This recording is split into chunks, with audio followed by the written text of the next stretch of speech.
Você está ouvindo o podcast Missionando, da Agência Presbiteriana de Missões Transculturais.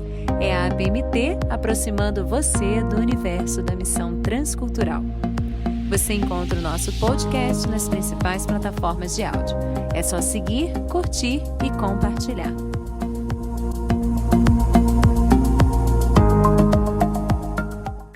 Querido ouvinte do podcast Missionando, eu sou Tabata Mori, jornalista missionária Caminho do Timor-Leste, aqui agora com você para mais um episódio da Igreja Perseguida, trazendo hoje o gigante da Ásia, a China.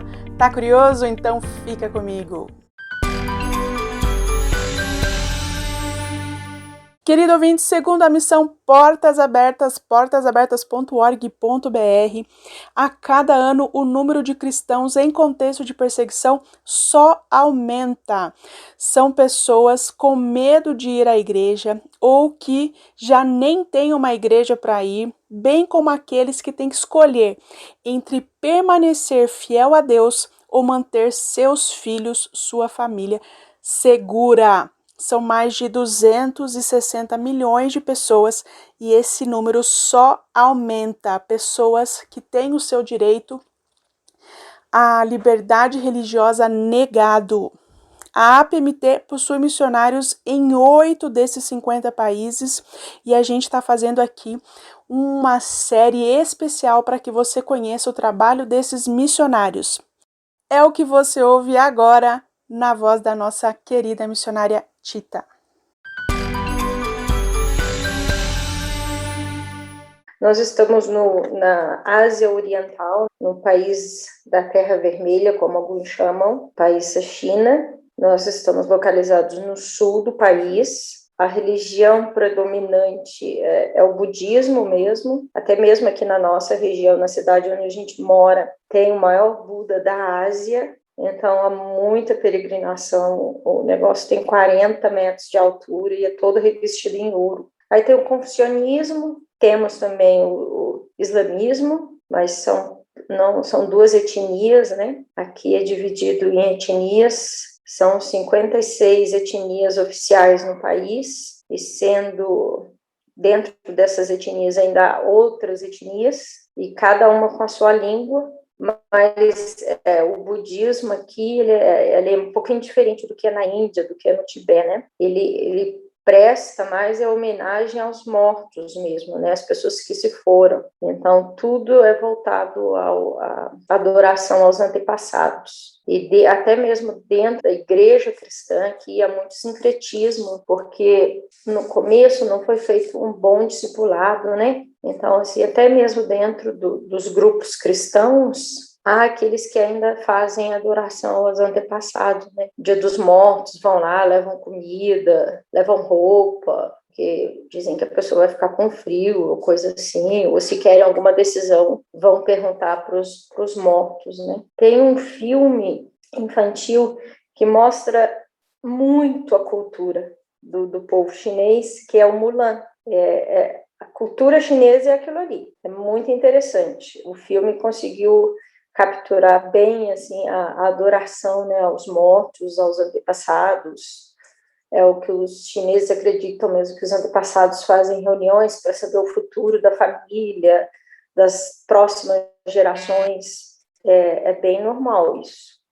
A China está no número 17 de perseguições, né, da Portas Abertas. É o primeiro país entre os 5 que mais persegue cristão, que mais coloca cristão na prisão, né? Ela é o primeiro, até na frente da Coreia do Norte. Nessa semana mesmo a gente teve notícia de um grupo que foi pego fazendo transmissão pelo Zoom de aula, né, de treinamento, e o grupo foi pego dentro de casa. Então, assim, eles entram, eles não pedem permissão, né? Eles vão entrando. A grande maioria dos políticos são budistas, só que eles não assumem que são budistas. O que o governo alega para perseguir é que a religião é o ópio da sociedade. Então, assim, não pode ter uma religião que não seja o governo. Você não pode seguir alguma coisa que seja acima do governo, uma lei que seja acima do governo. Você tem que seguir o governo cegamente. Então, é uma perseguição política, assim, em cima dos cristãos, e também não deixa de ser algo religioso, porque eles não perseguem os budistas, entendeu? Por quê? Porque eles também são budistas. Então, é uns dois tipos de perseguição que a gente sofre aqui. Eu venho do sul do Brasil, de uma família bem italiana, tradicional. Então, a minha conversão foi com 17 para 18 anos, na escola, uma amiga falando, né, de Jesus para mim na escola. Então, no começo da minha conversão, por eu ser de uma família italiana tradicional, eu tinha que ir na missa e aí eu podia ir no culto, senão eu não podia. E aí, lendo, né, a palavra, lendo a Bíblia, quando eu li Lucas 10, né, que o Senhor colocou irem de 2 em 2, irem falando da palavra e tal, e aquilo me marcou muito. Eu falei assim, poxa, é isso que eu quero fazer. Eu quero que outras pessoas também tenham a oportunidade de conhecer esse Jesus que eu estou conhecendo agora. E nesse meio tempo, veio na nossa igreja uma missionária que já estava aqui na China, e ela foi lá passar a visão da China na igreja. E aí, quando eu vi aquelas fotos, aquelas crianças, aquele povo, aquele número de gente,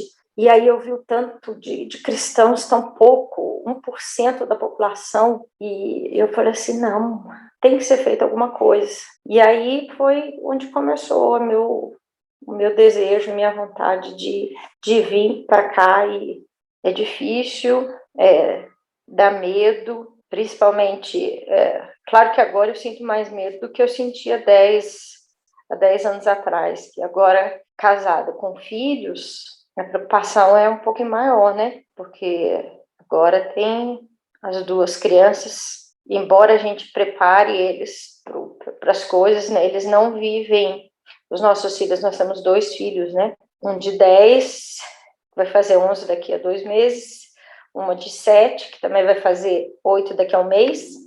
A gente prepara eles para perseguição, assim. O mais velho, de 10 anos, ele diz, mamãe, eu estou pronto para morrer por Jesus, não se preocupe comigo. Mas, em compensação, a menina, a mais nova, ela ama o Senhor, mas ela diz, eu não estou pronta. Então, é uma coisa que ela mesma ora, sabe? Ela ora e pede para Deus preparar o coração dela, para que ela possa estar pronta para morrer por ele. Os nossos filhos sabem aquilo que fazemos, apoiam, trabalham junto, dão toda a força. E eu lembro, primeira vez que eu senti muito medo, eu tinha, acho que foi no meu primeiro ano aqui, e era a época de Páscoa, e aí eu não tinha muito dinheiro, né?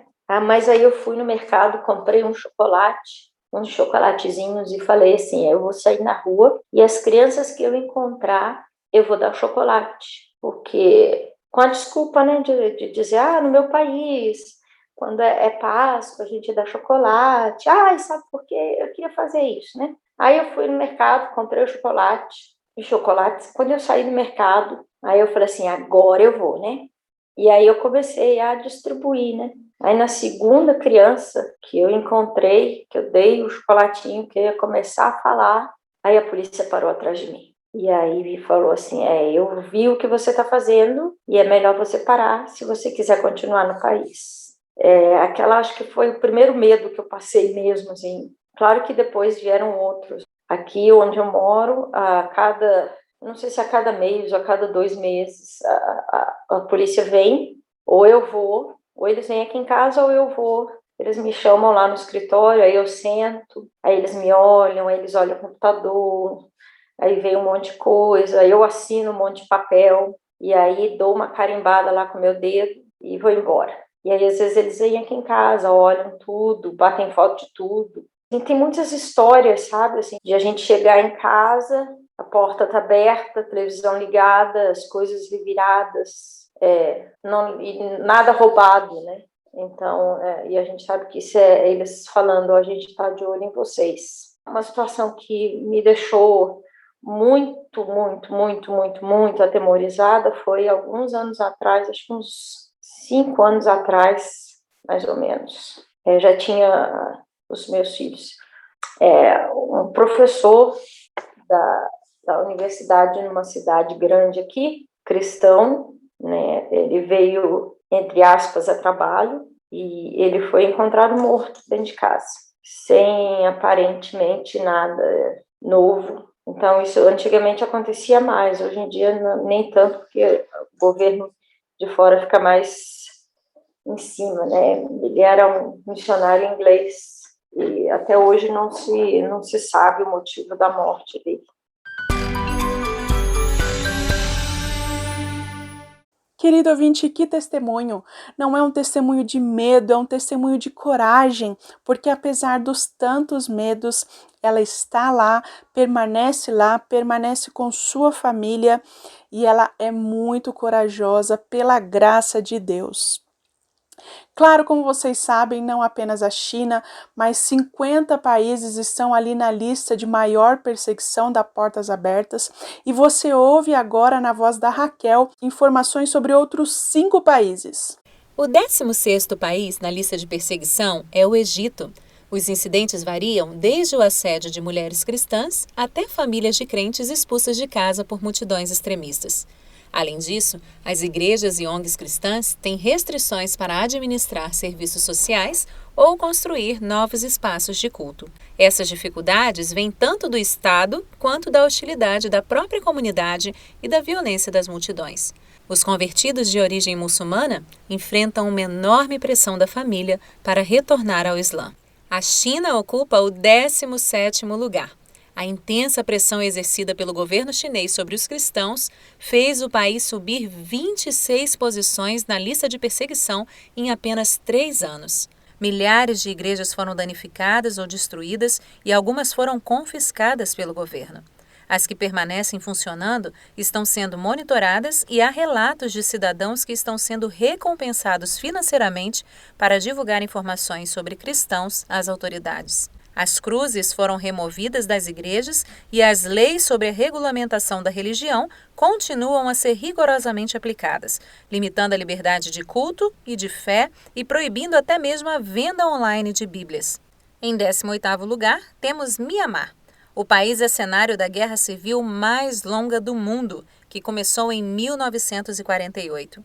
O nacionalismo religioso é muito forte e impulsiona grande parte da perseguição aos cristãos. O budismo tem crescido muito e aqueles que se convertem à fé cristã sofrem perseguição da família e da comunidade por abandonar as crenças locais. Nas vilas e comunidades de maioria budista, os cristãos são proibidos até de usarem a água do local. Em Mianmar, igrejas bem estabelecidas foram atacadas e os cristãos também são vulneráveis à perseguição do exército. Mais de 100 mil cristãos no norte vivem em campos de deslocados internos, onde são privados de acesso a alimento e cuidado de saúde. O Vietnã é o país que ocupa a 19ª posição na lista de perseguição. Cristãos que declaram abertamente sua fé podem ser presos e são vistos com desconfiança. Cristãos ex-budistas e protestantes em áreas rurais tendem a sofrer a perseguição mais severa.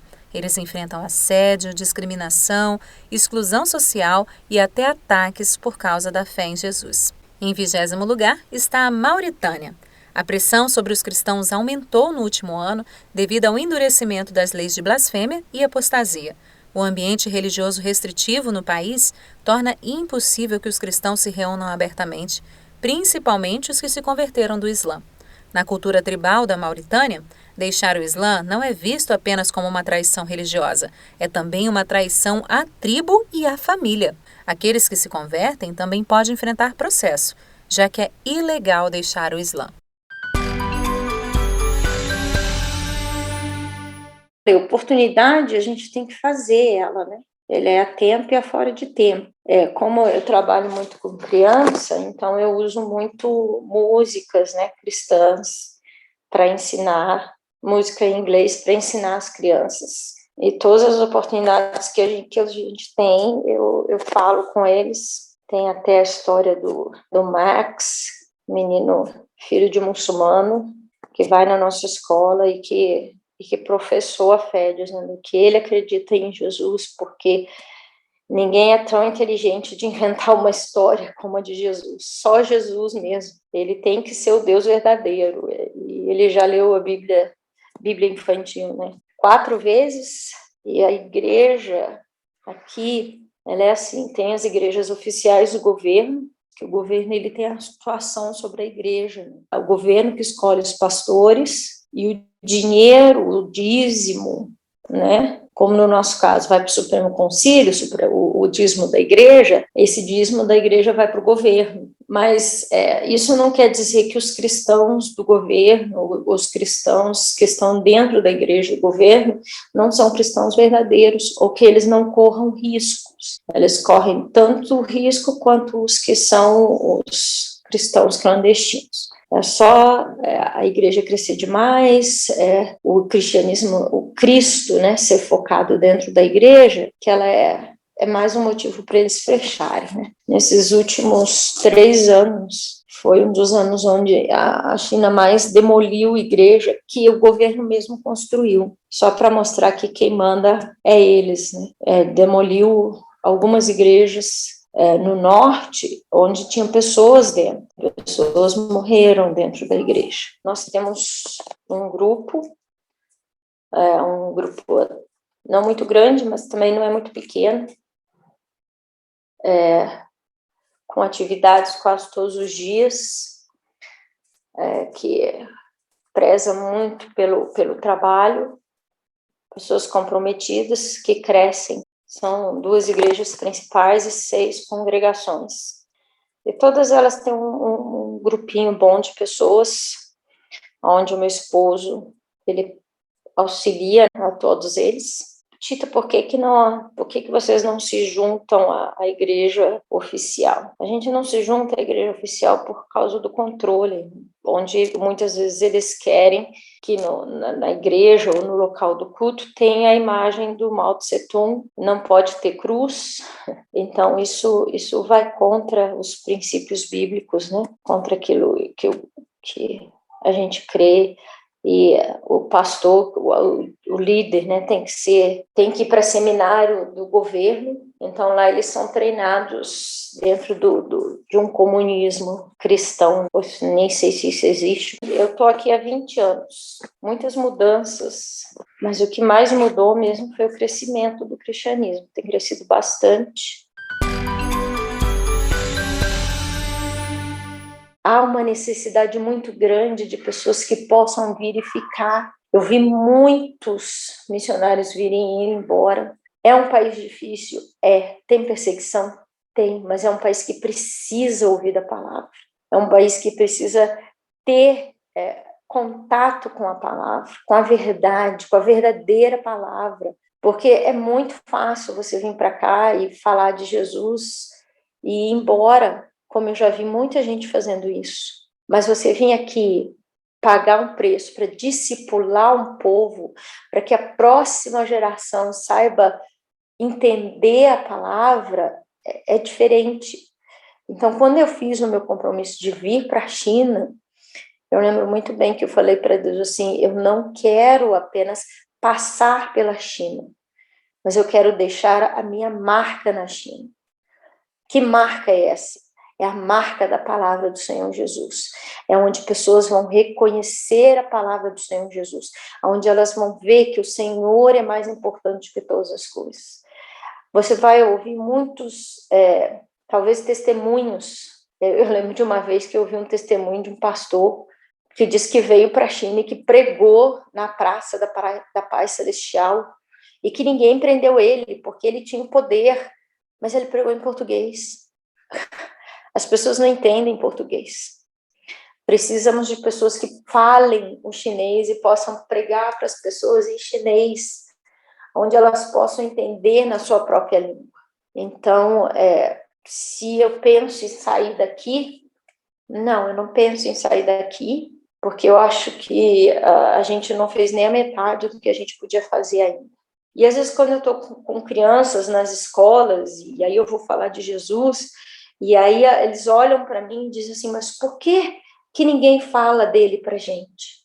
Ou então quando eu vou cortar o meu cabelo, que eu estou falando para a moça, né, eu estou cortando o cabelo, E aí ela olha para mim e diz assim, eu falando de Jesus para ela, e ela olha para mim e diz assim, por que você não veio antes? Por que você não me falou antes? Então, quando você ouve essas coisas, quando eu ouço essas coisas, quando eu vivencio essas coisas, eu digo assim, não, eu não posso sair daqui. Eu tenho que continuar. Eu peço que você ore para que mais trabalhadores venham para cá. Eu peço que você ore que esses trabalhadores sejam comprometidos, perseverantes na obra, no Senhor. Peço que você ore pela nossa segurança. É o que eu mais peço, oração mesmo, é que o Senhor possa nos proteger em todos os lugares que a gente vá. Nós, os nossos filhos, os membros, né, do nosso grupo, as pessoas que trabalham com a gente, para que o Senhor nos proteja e que a cada dia a gente possa ver a glória do Senhor se manifestando na vida dessas pessoas. Querido ouvinte, esses são então os pedidos da Tita. Ore por mais obreiros, por obreiros dedicados que queiram aprender a língua, que queiram morar na China, amar e se gastar por amor àquele povo, que queiram ir e permanecer na China. Orem também para que Deus os livre da perseguição. Jesus nos ensinou a orar, livra-nos do mal. É claro que talvez isso não aconteça em todos os contextos ou a todas as pessoas, mas você pode orar porque Jesus nos ensina a fazer isso. Ore para que Deus os livre do mal. Claro, acima de tudo, ore sim por fé e perseverança desses nossos irmãos em contexto de perseguição. E claro, querido ouvinte, nosso desafio, acesse portasabertas.org.br, conheça os 50 países em contexto de maior perseguição e realize na sua igreja um domingo da igreja perseguida. Isso mesmo, informe a sua igreja, faça um momento de oração, um momento de oferta, mobilize a sua igreja para conhecer e se envolver com a igreja perseguida. Curtiu? Então faz agora, portasabertas.org.br. Eu sou Tawa Tamori e fico aqui agora com você. E este foi o podcast Missionando, uma produção da equipe de comunicação da APMT, sob coordenação de Isabela Silveira, produção e locução de Fernanda Muniz, Raquel Henrique e Tawa Tamori, edição de áudio de Ronaldo André e técnico Kleber Macedo.